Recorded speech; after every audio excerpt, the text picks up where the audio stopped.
What's up, guys?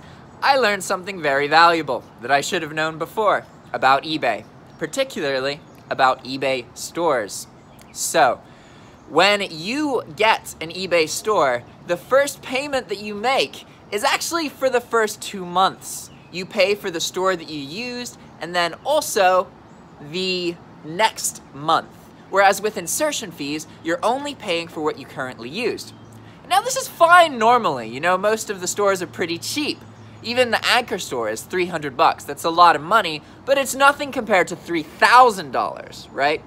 So I didn't notice, when I originally got an Anchor store like 2 years ago, this happened, but I didn't notice because it was a small bill, right? I just applied for an enterprise store, and I learned the hard way that when you get an enterprise store, your first bill will have two $3,000 payments due.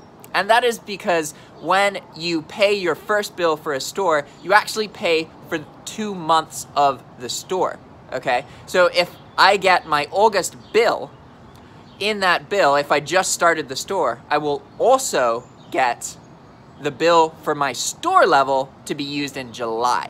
Wait, August, June, July, to be used in September. Sorry, I went backwards instead of forwards.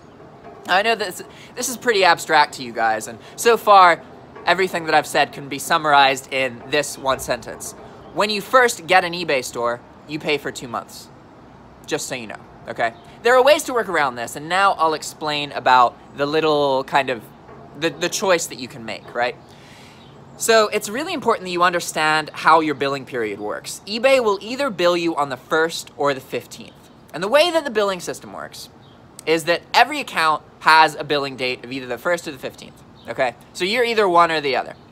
So on the 1st, eBay looks at all of your activity from the 1st of the previous month to the 1st today.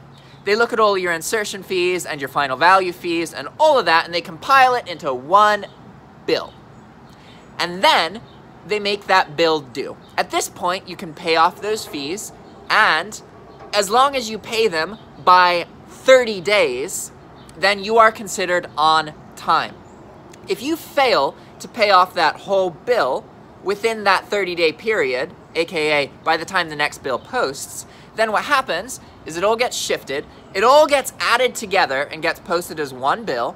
So the new bill gets posted of the previous month's actions, and then the old failed payments, or the payments that weren't received, get added to that bill. You now have one bill, and your account is considered past due. At this point, if you fail to pay that bill within 30 days, then you will start to have repercussions, okay? But that doesn't really matter a whole lot, because this video is specifically about store subscriptions, and I need to explain more to you how these subscriptions work so that you can understand what I'm talking about, especially with this enterprise store, because the difference between $3,000 and $6,000 is a lot, right? So here's what you can do if you are upgrading your store. You are always going to have to pay for the next month out, no matter what. You will always have to do that with a store subscription. Whereas with your insertion fees and final value fees, you don't know what's happened yet. Whereas with your insertion fees and your final value fees, you don't know what's happened yet. So you pay for the current month, right? Now,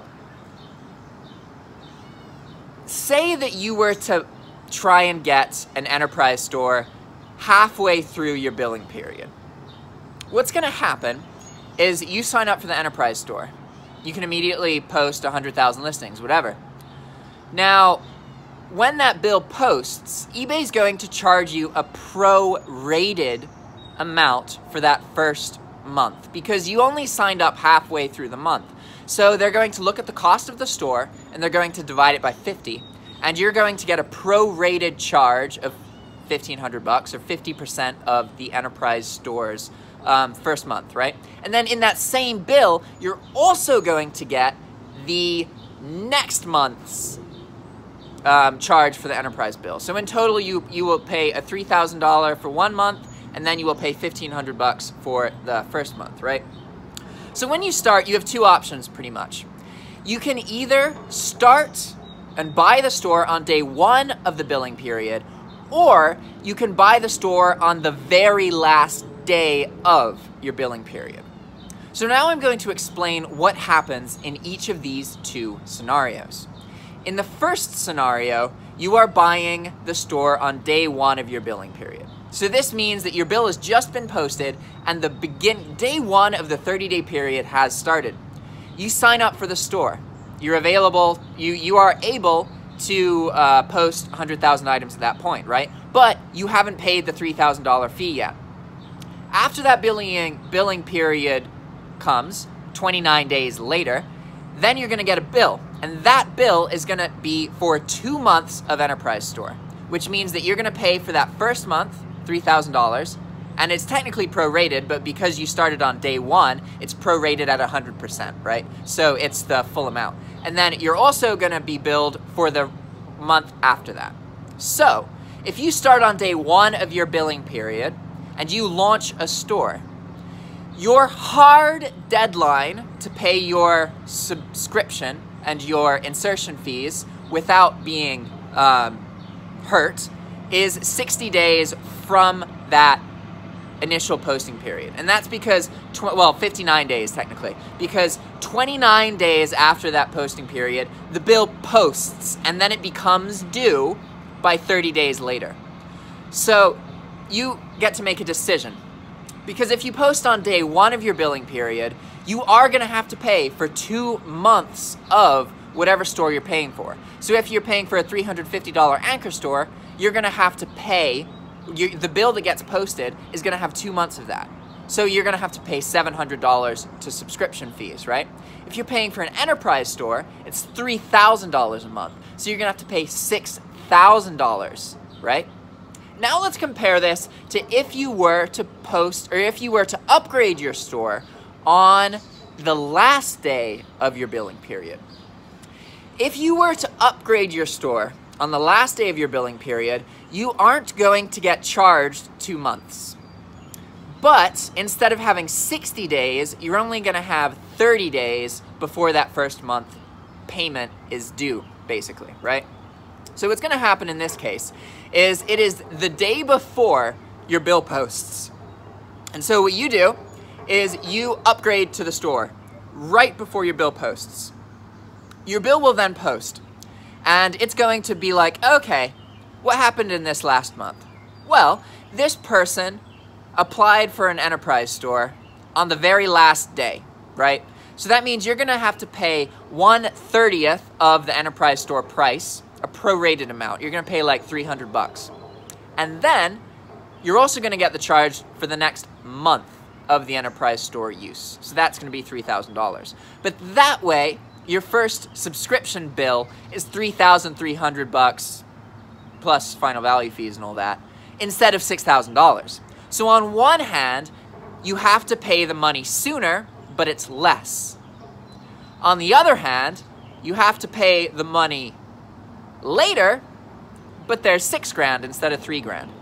So it's really up to you, but when it comes to the enterprise store in particular, and also the anchor store, it's quite important to be aware of how the billing system works, because the day that you choose to upgrade will affect how your bill gets formed. So it's quite important that you know the system and you're able to anticipate all this. Because if you think that you're only gonna pay for 1 month, and then you get a bill for 2 months, that's gonna be pretty unpleasant. So, now you guys know that whenever you pay for an eBay store, you pay a prorated month and a full month. You will always make 2 payments. It's possible to make the prorated month really small, but you will always have 2 store payments, because the first payment you're paying for the next month, right? So after that, every month you're just paying for the next month. It's $3,000 a month or $300 a month or whatever your store subscription is. That's the only time that happens. Just in the beginning do you have that double pay thing. After that, it's just the same monthly price, right? So it's just that beginning part that's a little bit of cash flow trouble, okay? I haven't talked too much about these kind of nitty-gritty things, so I figured I would share this with you guys, and I hope that it has helped. I know it's a little bit confusing, and it's not super relevant to those of you who have a small store, but if you're interested in posting tons and tons of items on eBay, or you're getting bigger, whatever, it's important to understand all this stuff, right? All right, guys, thanks for watching, and I will see you next time.